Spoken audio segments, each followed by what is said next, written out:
Kalau di dalam Islam Allah telah menyatakan dan Nabi menguraikan bahwa syarat kamu masuk syurga itu adalah tauhid dulu, kalimah tauhid, la ilaha illallah, la ilaha illallah. Ucapan benar dalam hatimu dengan sebenar-benarnya, berlinang air matamu, ya, bertaubat kepada Allah kesalahan selama ini, itu mengetuk pintu langit, itu rahmat Allah sedang kita minta daripadanya. Maka sah saja kalau Allah memberikan syurga bagi orang ini walaupun nggak ada berbuat apa-apa. Hari ini mengucapkan la ilaha illallah, besok meninggal dia.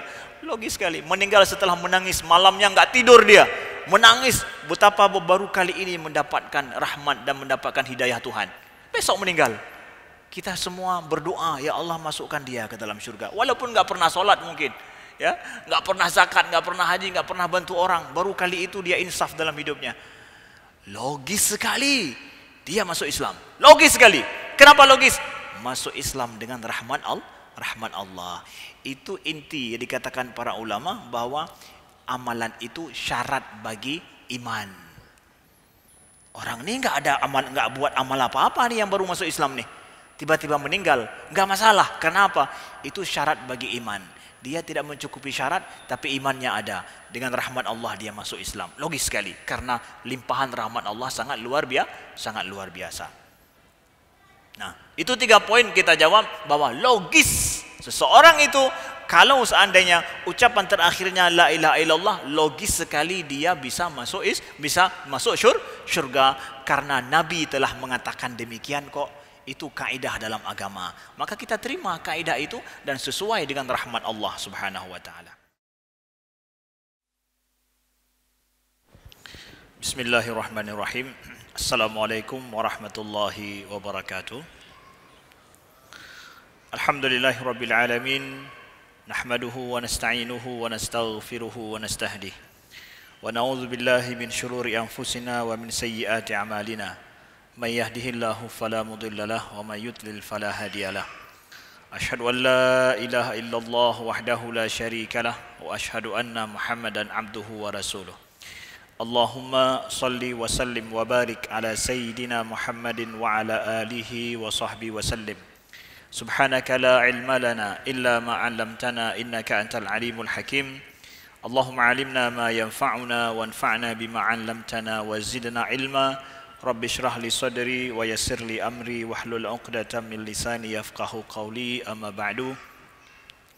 Para hadirin sekalian, jamaah ahibati fillah, saudara-saudaraku yang dimuliakan Allah yang telah berhadir di Masjid Al-Ma'mur Lamprit, Kota Banda Aceh, dan seluruh para pendengar dimanapun saudara-saudara kami berada.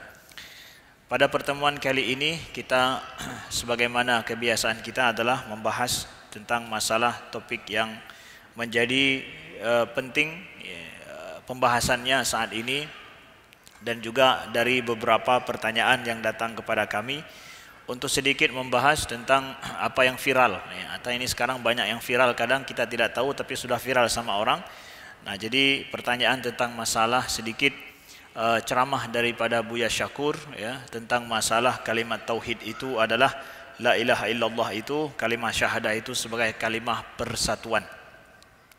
Nah, di awal kami ingin jelaskan bahwa kenapa ini kita menjawab, karena itu adalah masalah pemikiran, ya, dan juga masalah ini telah diakses dan sudah dibaca dan juga didengar oleh siapapun, baik dia paham masalah ini atau dia tidak paham. Nah, semakin orang tidak ada pemahaman khusus tentang masalah ini, semakin mungkin menjadikan dia tidak tenang ataupun tidak tahu bagaimana asal-usul permasalahannya. Oleh sebab itu perlu untuk dijawab. Selanjutnya juga bahwa catatannya dalam jawaban kita ini, kita sama sekali tidak mengkritik pribadi, tetapi kita mengkritisi adalah pemikirannya. Ya, kalaulah beliau seorang alim ulama yang paham tentang masalah agama, maka itu rasa hormat kita penuh kepada beliau. Tetapi tentang masalah isi pemikiran, maka itu sah saja adanya selalu hiwar, adanya selalu dialog yang terjadi, ya. Dan tidak masalah kalau seandainya ini terbuka lebar, artinya bahwa semua orang bisa mengakses, maka semua orang juga boleh memberikan pendapat tentang opini keagamaan yang beliau sampaikan. Nah, Jadi tidaklah sama sekali mengkritisi pribadi kita hormati, apalagi seorang orang tua atas nama orang tua kita hormati, kita junjung ya. Tentang masalah pemikiran saja yang itu boleh saja di dalam Islam seseorang untuk apabila dilihat ada sesuatu pemahaman yang salah dipahami oleh orang lain, maka itu sah saja untuk diperbaiki atau diberikan penjelasan. Nah, titik poin yang nomor 3 adalah boleh jadi pemahaman ini adalah salah kita pahami, maksud beliau lain, itu lain cerita. Tetapi apa yang ada, sedikit dari apa yang kita dengar, apa yang disampaikan tentang masalah kalimah tauhid di dalam ceramah beliau itu, dalam kajian yang beliau sampaikan itu, yang sedikit kami dapatkan pertanyaan yang perlu penjelasan, maka sesuai dengan kepahaman kami, sesuai dengan kepahaman dari yang kita dengar daripada beliau tersebut dalam YouTube ya. Maka sebatas itulah kemampuan kita untuk memahami. Oh, ada maksud lain yang ingin disampaikan, maka itu kembali kepada beliau. Nahnu nahkum bidzawahir wallahu yatawallas sarair. Kita menghukum sesuai dengan apa yang kita dengar, tapi maksud di belakang itu Allah saja yang tahu.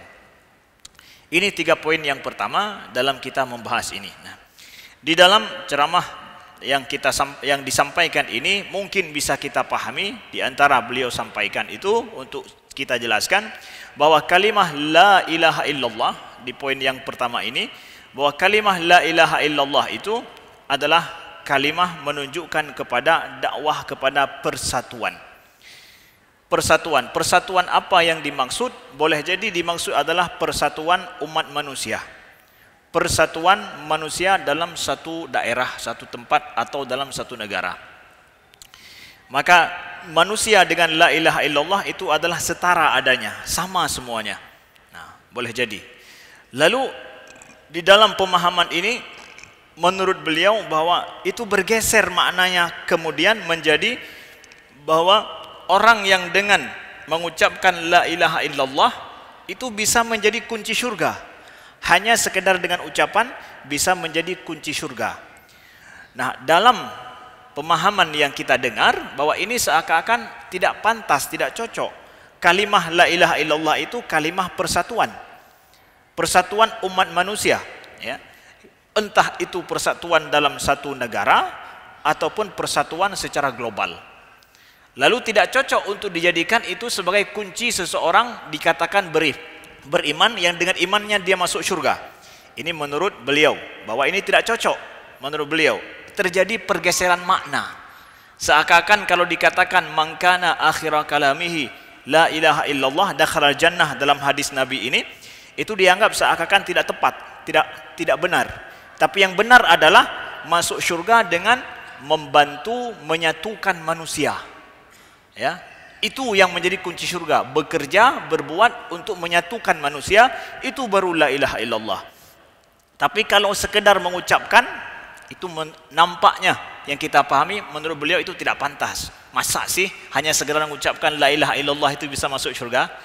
Nah, begitu yang kita dengar daripada poin pertama, pemahaman yang kita dengar daripada beliau ini. Nah, maka jawaban kita terhadap permasalahan ini, apakah boleh kita pahami bahwa la ilaha illallah itu, ya, barang siapa yang mengucapkan la ilaha illallah itu masuk surga, dengan sekedar ucapan itu kemudian seseorang bisa menjadi kunci bagi dia masuk surga, boleh tidak? Menurut beliau tidak pantas lah, kan harus kerja dulu. Bekerja juga enggak semua kerja, tapi menyatukan manusia, membuat persatuan manusia, itulah kunci la ilaha illallah. Nah, kita katakan bahwa kalau kita merujuk kepada banyak hadis, kita akan mendapatkan banyak redaksi hadis lain yang menyatakan bahwa ucapan la ilaha illallah itu menyelamatkan manusia daripada neraka. Memang begitu. Ya. Kita dapatkan misalkan daripada Muaz bin Jabal, qala Rasulullah, man kana akhira kalamihi la ilaha illallah dakhalal jannah. Riwayat Abu Daud dan Hakim. Hadis sahih. Ya. Barang siapa yang akhir daripada ucapannya dalam hidup ini adalah la ilaha illallah, dia masuk ke dalam syurga. Itu hadis Nabi. Kemudian riwayat Imam Muslim, hadis yang sahih, laqinu mautakum la ilaha illallah. Talqinkan orang yang akan meninggal di antara kalian itu dengan kalimah la ilaha illallah. Jadi orang yang masih bisa berucap Maka di akhir daripada ucapan di dunia ini diusahakan apa? Membaca la ilaha illallah. Ucapan, walaupun tidak ada perbuatan. Nabi suruh itu. Ajaran Islam seperti itu. Nabi suruh seperti itu. Nah, begitu juga daripada Abu Zar, qala Rasulullah sallallahu alaihi wasallam, atani atin min rabbi la yushrik min rabbi fa akhbarani au qala basyarani annahu man mata min ummati la yushrik billahi syai'an dakhalal jannah. Abu Zar mengatakan bahwa Rasulullah sallallahu alaihi wasallam juga pernah mengatakan, datang kepadaku malaikat daripada Tuhanku mengabarkan kepadaku, memberikan kabar gembira kepadaku bahwa man mata min ummati, siapa yang meninggal daripada umatku, dia tidak menyekutukan Allah dengan sesuatu apapun, dakhalal jannah, dia masuk ke dalam syurga. Qultu, maksudnya Abu Zar berkata, wa in zana wa in sarak, walaupun dia berzina dan mencuri, dia masuk syurga ya Rasulullah. Abu Zar tanya ini. Qal wa in zana wa in sarak, walaupun dia berzina ataupun dia mencuri, masuk syurga kata Nabi. Kalau dia meninggal tidak menyekutukan Allah. Hadis sahih riwayat Imam Bukhari. Poin pertama jawaban kita adalah bahwa banyak redaksi hadis yang lain yang menyatakan bahwa kalau seseorang meninggal akhir daripada ucapannya la ilaha illallah, dijamin syurga. Kemudian kalau seandainya dia tidak menyekutukan Allah dengan sesuatu apapun, dia masuk syurga. Walaupun dia berbuat maksiat, berzina dan mencuri. Abu Zar memastikan, walau berzina dan mencuri, wa in zana wa in sarak. Nah, walaupun dia berzina atau dia mencuri, masuk syurga. Iya. Ini perlu penjelasan. Jangan salah dipahami. Nah, Imam Ibnu Hajar menjelaskan hadis yang terakhir ini menunjukkan bahwa apa? Fa innal qawaid istaqarrat ala anna al-huquq al-adamiyyin la taskut bi mujarrad maut 'ala al-iman walakin la yalzam min adami suqutiha alla yatakaffala Allahu biha biman yuridu an yadkhulaha al-jannah.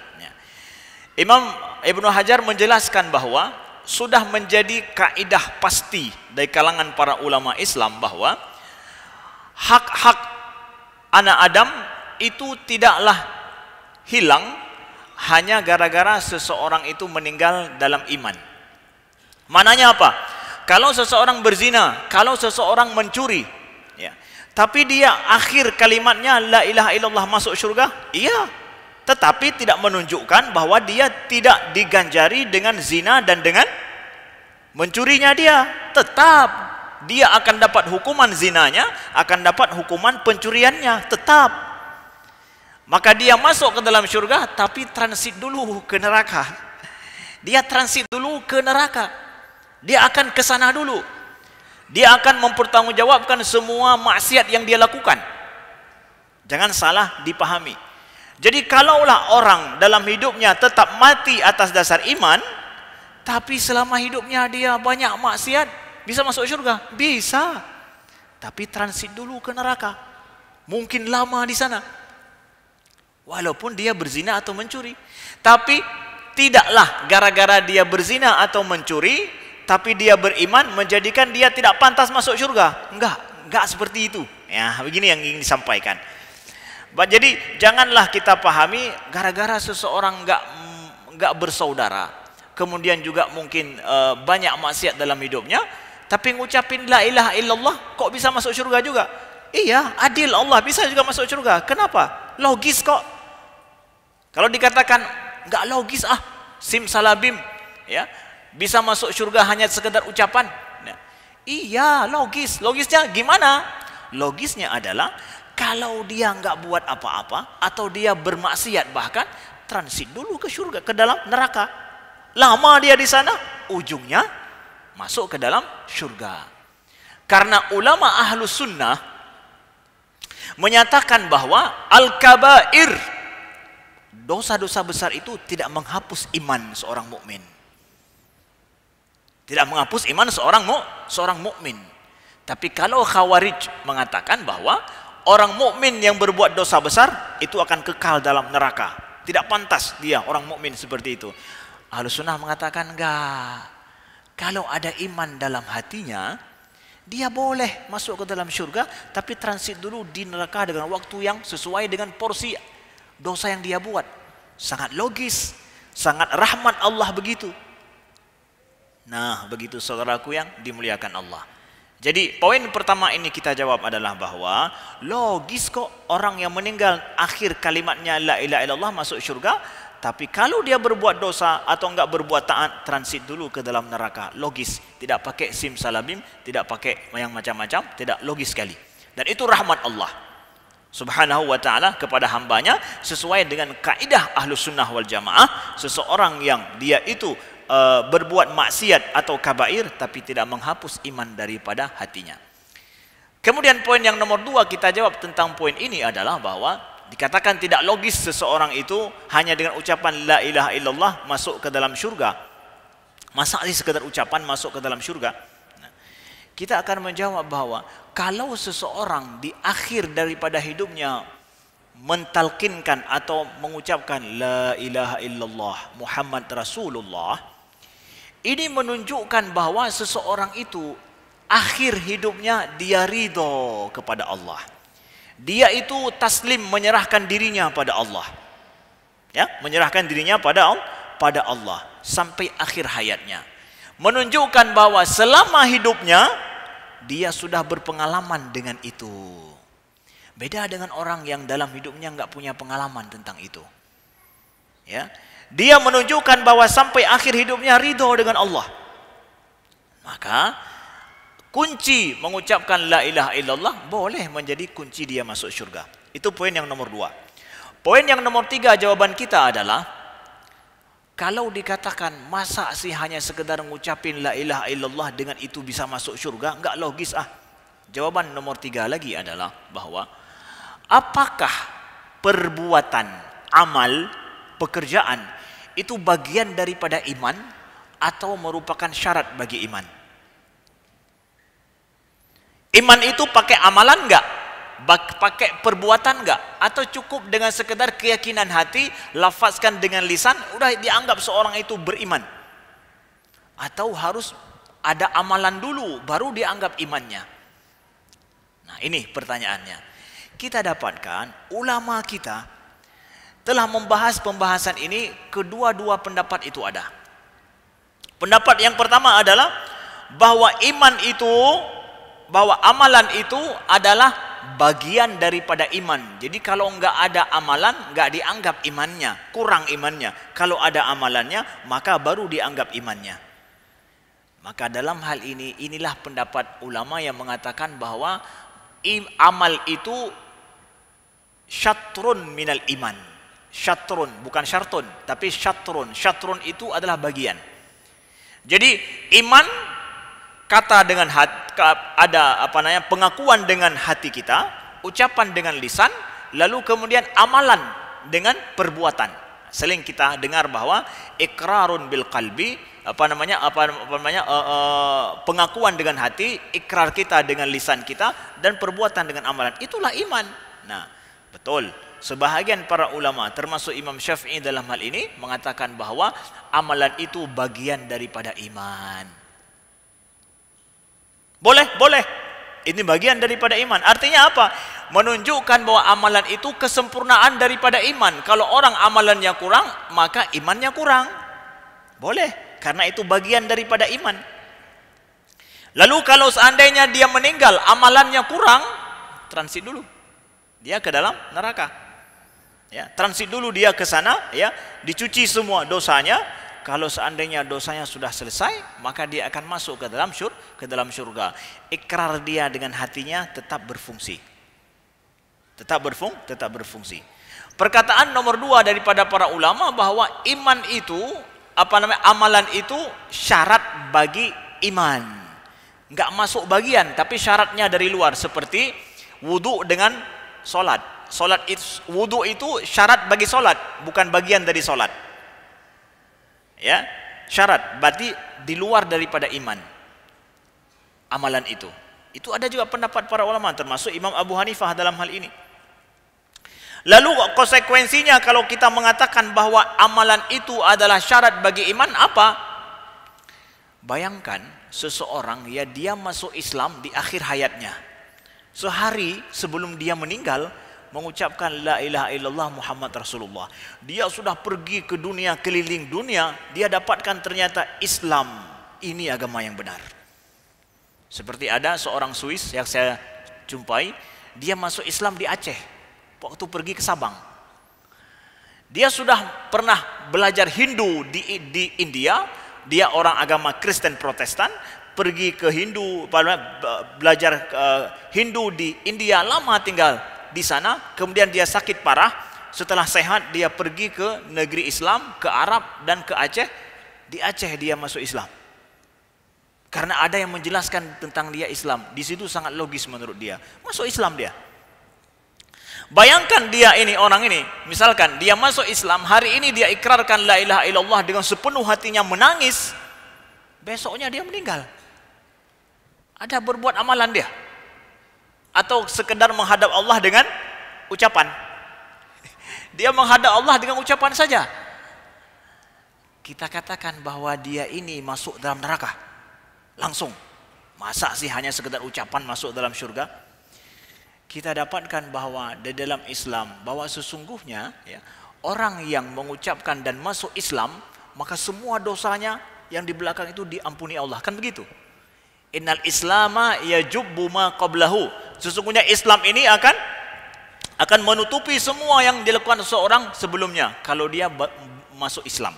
Seperti Amr bin As. Amr bin As dulu, kan Amr bin As itu yang menjadikan salah satu penyebab banyaknya syuhada Uhud. Termasuk Amr bin As yang penyebab daripada petaka perang Uhud itu. Amr bin As ketika mau masuk Islam, beliau syaratkan kepada Nabi, wahai Rasulullah, aku mau masuk Islam, tapi syaratku satu, apa? Bisa enggak dosa-dosaku yang dulu itu terhapus gara-gara aku masuk Islam? Bisa enggak? Kalau bisa baru aku masuk Islam. Nabi tersenyum. Wahai Amru, innal islama yajubbu ma qablahu. Sesungguhnya Islam itu akan menghapus dan menutupi semua yang pernah engkau lakukan selama ini. Senangnya Amr bin As bukan main. Dengan leganya beliau mengatakan asyhadu an la ilaha illallah wa asyhadu anna muhammadar rasulullah, menangis beliau. Kalau ditakdirkan beliau meninggal setelah itu, gimana? Masa sih enggak logis masuk Islam, masuk hanya gara-gara itu bisa masuk surga? Sangat logis. Karena kita masuk surga itu dengan rahmat Allah. La yadkhulul jannata ahadun bi'amalihi. Tidaklah seseorang itu masuk surga dengan amalannya, illa an yataghammadani Allahu birahmati. Bahkan Nabi sendiri, Nabi katakan bahwa kecuali Allah memberi rahmat bagiku. Nah, kita masuk surga dengan rahmat Allah. Kalau di dalam Islam Allah telah menyatakan dan Nabi menguraikan bahwa syarat kamu masuk surga itu adalah tauhid dulu, kalimah tauhid, la ilaha illallah, la ilaha illallah. Ucapan benar dalam hatimu dengan sebenar-benarnya, berlinang air matamu, ya, bertaubat kepada Allah kesalahan selama ini, itu mengetuk pintu langit, itu rahmat Allah sedang kita minta daripadanya. Maka sah saja kalau Allah memberikan surga bagi orang ini walaupun nggak ada berbuat apa-apa. Hari ini mengucapkan la ilaha illallah, besok meninggal dia. Logis sekali. Meninggal setelah menangis, malamnya nggak tidur dia, menangis betapa baru kali ini mendapatkan rahmat dan mendapatkan hidayah Tuhan. Besok meninggal. Kita semua berdoa, ya Allah masukkan dia ke dalam surga. Walaupun nggak pernah sholat mungkin, ya, nggak pernah zakat, nggak pernah haji, nggak pernah bantu orang, baru kali itu dia insaf dalam hidupnya. Logis sekali. Dia masuk Islam. Logis sekali. Kenapa logis? Masuk Islam dengan rahmat Allah. Itu inti yang dikatakan para ulama bahwa amalan itu syarat bagi iman. Orang ini nggak ada amal, nggak buat amal apa-apa nih yang baru masuk Islam nih, tiba-tiba meninggal, nggak masalah. Kenapa? Itu syarat bagi iman. Dia tidak mencukupi syarat, tapi imannya ada. Dengan rahmat Allah dia masuk Islam. Logis sekali, karena limpahan rahmat Allah sangat luar biasa. Nah, itu 3 poin kita jawab bahwa logis seseorang itu kalau seandainya ucapan terakhirnya la ilaha illallah, logis sekali dia bisa masuk surga karena Nabi telah mengatakan demikian kok. Itu kaidah dalam agama. Maka kita terima kaidah itu dan sesuai dengan rahmat Allah Subhanahu wa taala. Kemudian poin yang selanjutnya adalah kami ingin sampaikan, sesungguhnya ketika kita mengatakan bahwa kalimah la ilaha illallah itu adalah kalimah persatuan, persatuan manusia artinya. Persatuan manusia, manusia dalam sebuah negara ataupun manusia global sifatnya. Nah, ini ada indikasi kepada ajakan pluralisme. Ada indikasi ini ya kepada ajakan pluralisme. Banyak mahasiswa yang menanyakan kepada kami, Ustaz jelaskan masalah pluralisme itu apa? Ya. Pluralisme itu adalah sebuah paham pemikiran keagamaan yang menyatakan bahwa setiap agama itu ada kebenarannya. Ya, ada kebenarannya. Oleh sebab itu, janganlah sebuah penganut agama tertentu menyatakan dia yang paling benar, orang lain salah. Itu pluralisme itu. Jangan bilang orang lain salah karena ada benarnya juga, ya. Itu pluralisme, ya. Jadi nggak boleh memvonis orang lain salah, nggak boleh. Atau mengatakan diri yang paling benar dalam masalah akidah, masalah agama, tidak boleh. Karena apa? Semua agama itu ada paling kurang adalah ada kebenarannya. Itu pluralisme, nggak boleh klaim diri kita yang paling benar. Begitu juga ada hubungannya dengan filsafat perennial. Perennial itu adalah ya, setiap agama itu dianggap memiliki kebenaran tunggal dan universal, ya. Artinya bahwa setiap agama itu ada kebenaran tunggal juga yang sifatnya universal. Artinya menyeluruh. Semua agama itu, setiap agama itu ada nilai-nilai kebenaran yang abadi. Ya, itu filsafat perennial. Begitu juga ada istilahnya dengan sinkretisme. Sinkretisme ini apa? Itu adalah semua agama ya dicampur, ya, semua agama dicampur, kemudian diaduk menjadi sebuah agama baru yang memiliki ajaran baru. Ini mirip-mirip semua ini. Pluralisme, sinkretisme, kemudian juga dengan perennialisme, ya. Sinkretisme ini ada usaha dari sebahagian orang untuk mengkolaborasikan antara Islam, Kristen, Yahudi, itu kita jadikan satu agama yang nantinya menjadi satu ajaran baru. Dan ini terjadi di Emirat hari ini, saat ini. Emirat membuat upaya adalah adanya agama Ibrahim. Agama Ibrahim ini adalah meleburkan agama, 3 macam agama ini menjadi satu ajaran baru. Atas dasar apa? Atas dasar bahwa supaya tidak ada perang terjadi antara agama. Atas dasar kemanusiaan, manusianya ini. Jadi demi manusia, demi kedamaian, agama yang ada ini kita lebur menjadi satu. Namanya agama Ibrahim. Maka dibuat di sana, baru saja dibuka ya satu tempat komplek di mana 3 tempat ibadah itu, Islam, Yahudi, Kristen, itu satu tempat yang nantinya menjadi satu. Baru 2 hari yang lalu Syekhul Azhar mengkritisi ide ini daripada negara Emirat yang didukung oleh negara Emirat, bahwa beliau mengatakan bahwa munculnya agama baru yang sifatnya di sini adalah tidak menganggap istimewanya ada Islam dalam hal ini adalah merupakan salah satu upaya yang tidak sesuai dengan hak asasi manusia. Hak asasi manusia adalah seseorang itu bebas untuk memilih kepercayaannya yang benar menurut dia. Itu hak memilih kepercayaan yang benar dan beribadah sesuai dengan keyakinannya masing-masing. Itu adalah hak paling asasi daripada manusia. Lalu kalau saya tidak menganggap Islam itu benar, ya, tidak kita anggap ada agama yang setiap pemeluknya boleh memeluk agamanya, maka saya dengan demikian adalah menghapus hak asasi manusia dalam hidup. Itu kata Syekhul Azhar. Beliau mengkritisi masalah itu. Beliau tidak terima. Nah, mengkritisi masalah itu. Nah, ini ada hubungannya. Jadi ketika mengatakan bahwa la ilaha illallah itu adalah ajakan kepada persatuan dari sisi kemanusiaan, jadi persatuan semua orang, itulah betul-betul kalimah tauhid.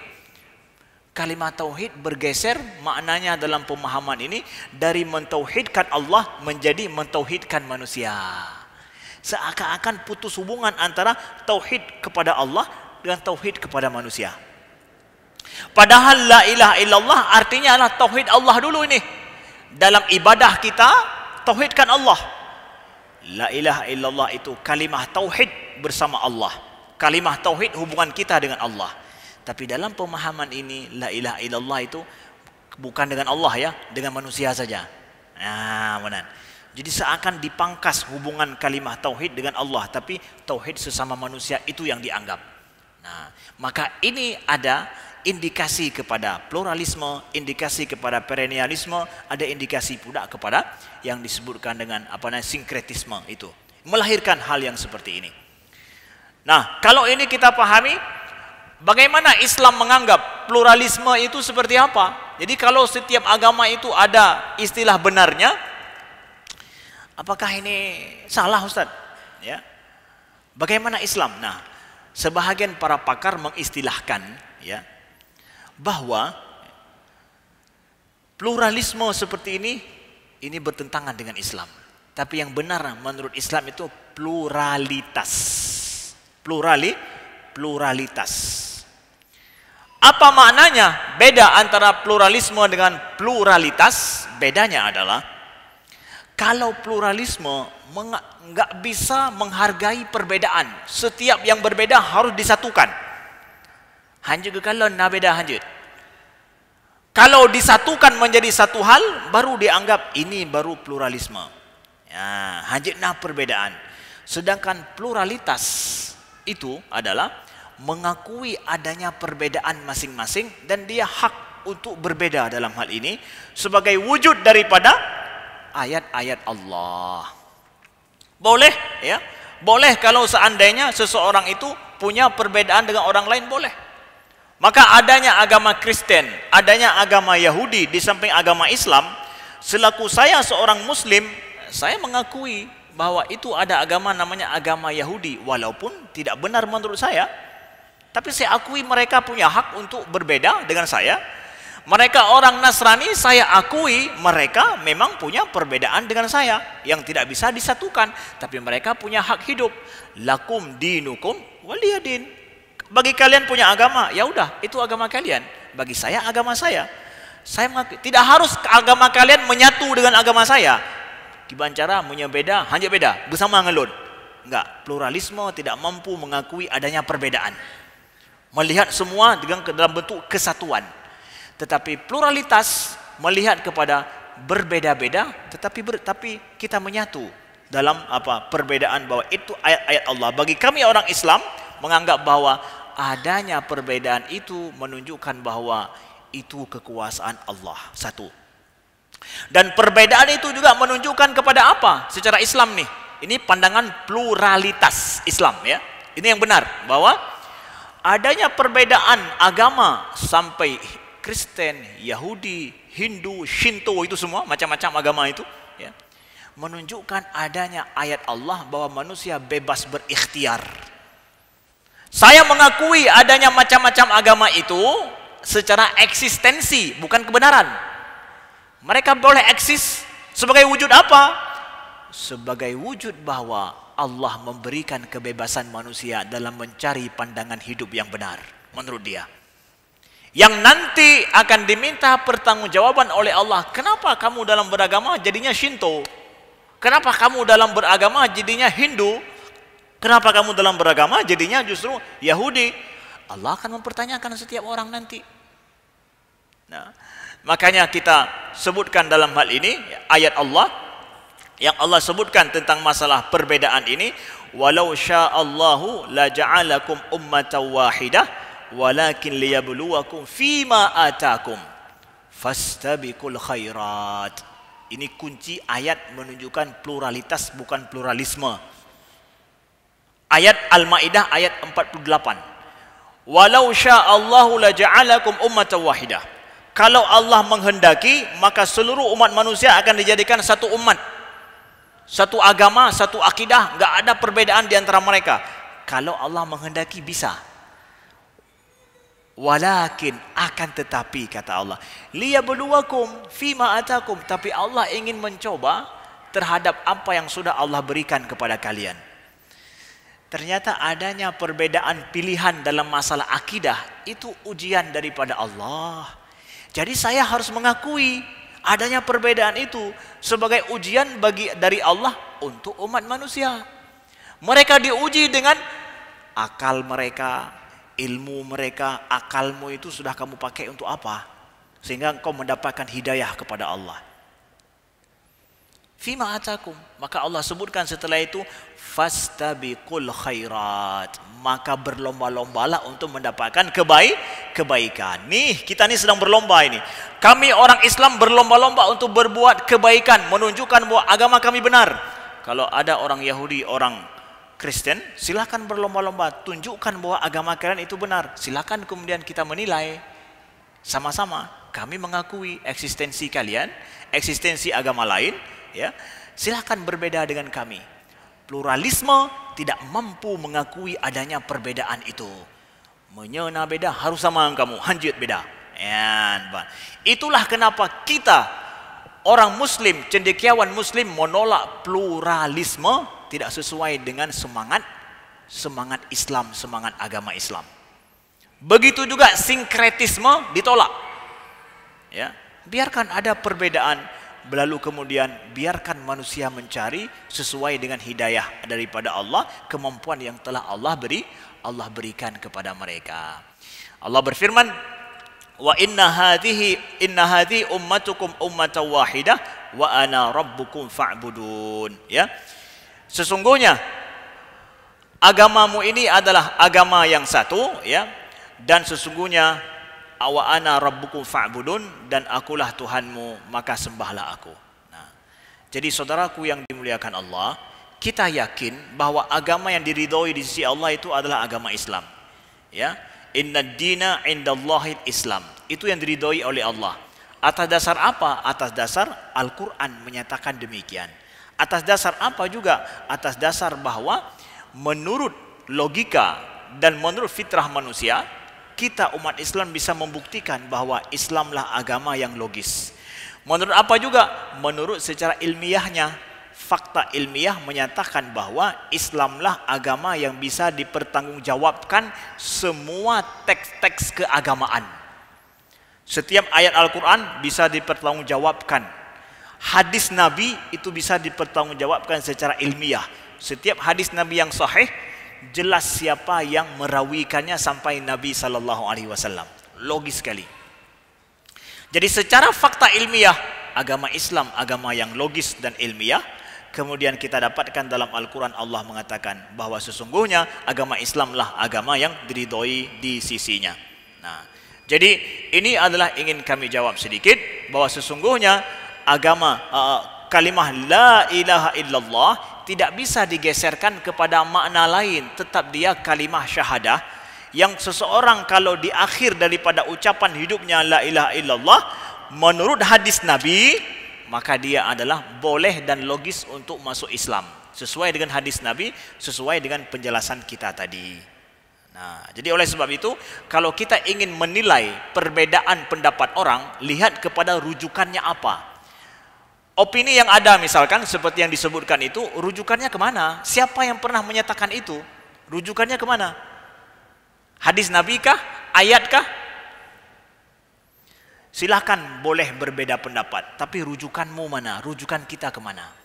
Kami rujukan kita dalam menyampaikan ini adalah hadis Nabi dan penjelasan para ulama Islam. Disitulah kita tahu pentingnya silsilah keilmuan, yang kalau pendapat saya itu rujukannya kemana ini? Hadis, ayat, dan juga pendapat para ulama sebelum ini atau tidak? Kalau tidak ada pendapat ulama sebelum ini, saya boleh meragukan pendapat itu. Berarti ini keluar daripada tradisi keilmuan Islam. Ya? Siapa saja yang ngomong ini? Siapa saja yang ngomong di dalam Islam pendapat tertentu, itu keluar daripada tradisi keilmuan Islam atau tidak? Kalau tidak ada rujukan di dalam ulama-ulama Islam terdahulu, berarti ini boleh jadi melenceng daripada keilmuan Islam. Kenapa ada pelencengan ini? Ya, itu dia maksudnya. Silakan beda pendapat, tetapi rujukan kita apa? Rujukan kami adalah pendapat para ulama sebelum ini dan juga hadis Nabi sallallahu alaihi wasallam. Ya, sekian, terima kasih. Mudah-mudahan memberikan sedikit penjelasan kepada kita. Subhanakallahumma wa bihamdika asyhadu an la ilaha illa anta astaghfiruka wa atubu ilaika. Wassalamualaikum warahmatullahi wabarakatuh.